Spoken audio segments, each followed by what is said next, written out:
Well, good morning, my friends. This is your math video for the day. So if you're watching this video, this means that you've already done your 10 minutes of iReady. So you're ready to start your math lesson for the day. So what we're going to start doing every morning in math, we'll start off by doing 10 minutes of iReady. Then we're going to do a math warm-up where we're going to start reviewing some of these things that we have covered in class during the week, and things that we have covered previously so we can start getting ready for our end of the year test. So we're going to start off by doing Tuesdays. So we're going to do this whole column. So if you will, write down these problems in your math notebook. But if you did not take your math notebook home, then please take out a separate sheet of paper and write warm up at the top of your paper and then copy down this first problem. You can pause this video at any time if you need to. But I want you to take some time and try and solve these problems and then come back to this video, unpause it, and then watch me go through how to solve each of these problems and see if you got your answers correct. So we're only going to be focusing on Tuesday today. So we're going to start off, go ahead and pause the video, work out these 3 problems on your own, and then come back to it. Okay. Now that you've unpaused the video, I'm going to work out the problem. So we'll start with this first problem.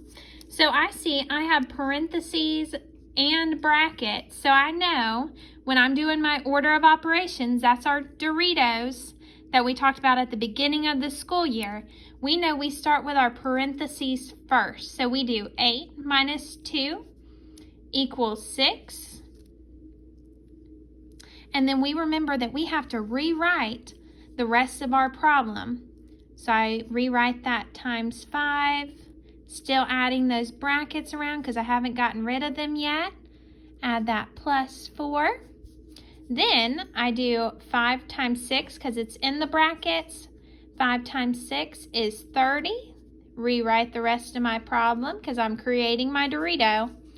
Then I do 30 plus 4 equals 34. And then I form my Dorito. Then moving on to my next problem. I have those brackets, parentheses, and braces this time. So I know I start with my parentheses. So I do 3 times 2 equals 6. Rewrite the rest of my problem. Adding those brackets. Adding that, subtracting 8. Rewriting those braces. Those are our fancy symbols. Then I move on to my bracket, and I have 24 divided by 6. And 24 divided by 6 is 4. Then I rewrite the rest of my problem, still adding in those braces because I haven't gotten rid of them yet. And then 8 minus 4 gives me 4. And I form my Dorito. Make sure that you keep your work organized like this so that you get down to your final number. And then last but not least, it says write an algebraic expression for the following. So an algebraic expression we know is just a problem without an equal sign. So it says the sum of 12 and 6 divided by 3. So the sum tells me that I am doing addition. So I'm going to put a little addition sign over there so I remind myself that that's addition. So I'm adding 12 and 6. So 12 and 6. I don't have to solve this problem because it wants me to write the expression. So 12 plus 6. Gonna put my parentheses so I keep those 2 numbers together because remember that and tells me I'm grouping those 2 numbers together. Divided by 3. And then I'm done. So that's our warm-up for the day. We're going to do these every day. And then on Friday, you're going to have a quiz on these. So make sure that you go back and you do know how to solve these problems because you're going to get problems similar to them on your quiz on Friday. Okay? The next thing that we're going to do is we're going to review adding and subtracting decimals, which we practiced before we left for Christmas break. So we're going to start off by creating a graphic organizer. So we're going to create a big square. Sorry, I'm doing this one-handed, so my square may look a little strange. But if you will turn to the next page in your math notebook, or grab another piece of paper if you don't have your math notebook, and you'll add this set of notes. So after you create your rectangle, you're going to break this into 4 parts. Create a little circle in the middle. So you're going to have 4 blanks, and we're going to fill in these top 2 blanks today. And then tomorrow we're going to start learning about how to multiply and divide decimals. So in the middle, we're going to write rules of decimals.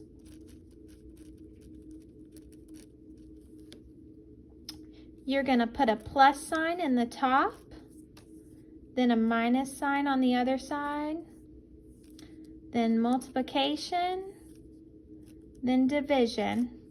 And you're just going to fill in these notes along with me.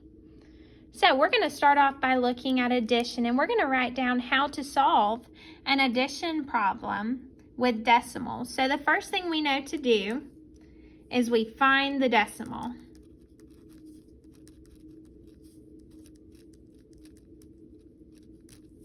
Find the decimal. I'm going to move my paper over because it's making my handwriting look a little rough. Then we know that we have to line up those decimals.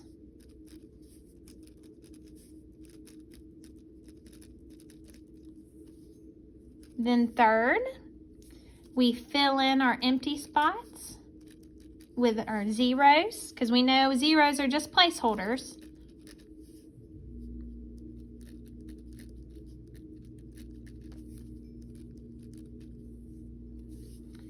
Then our next step is to add. Then we bring down that decimal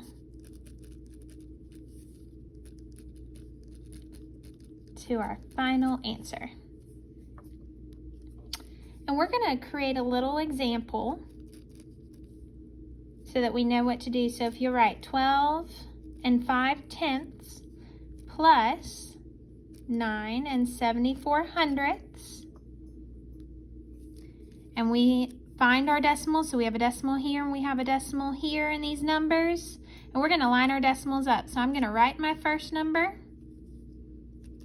I'm going to line up the decimal, putting the decimal in both of those numbers, then filling in the rest of my place values. Then my next step says fill in the empty spots with zeros. So I know I have a 0 in my tens place down here and a 0 in my hundredths place up here. Then I can do my adding. So 0 plus 4 equals 4.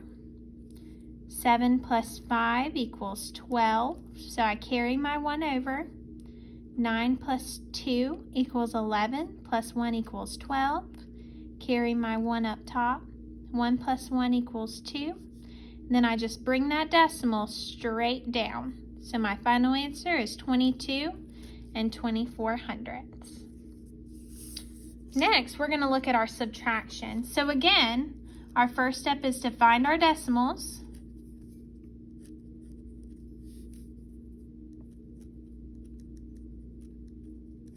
Find the decimals. Then we line up those decimals just like when we add.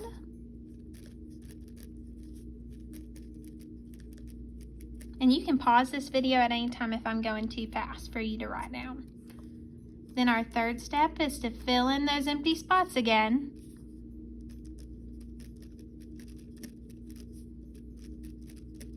Spots, and we fill them in with zeros because zeros are placeholders. Then our fourth step is subtract. And our final step is to bring down that decimal to our answer.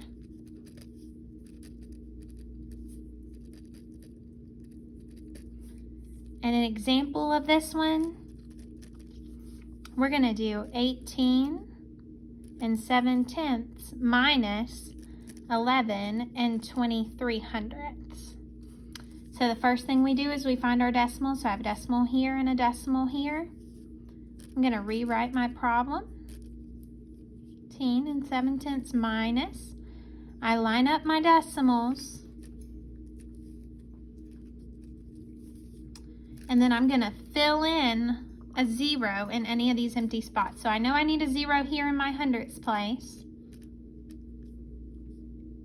And every other place value looks good. Now we have all of our place values filled in. So now we can start my subtraction. So I do 0 minus 3. I know if I have 0, I can't take away 3, so I got to borrow from the tenths place. Change that to a 6, change this to a 10. 10 minus 3 equals 7. 6 minus 2 equals 4. 8 minus 1 equals 7, and 1 minus 1 equals 0. Then my final step is just to bring that decimal straight down. So my answer is 7 47/100. Once you have all of this written down, you are good to go for your math today.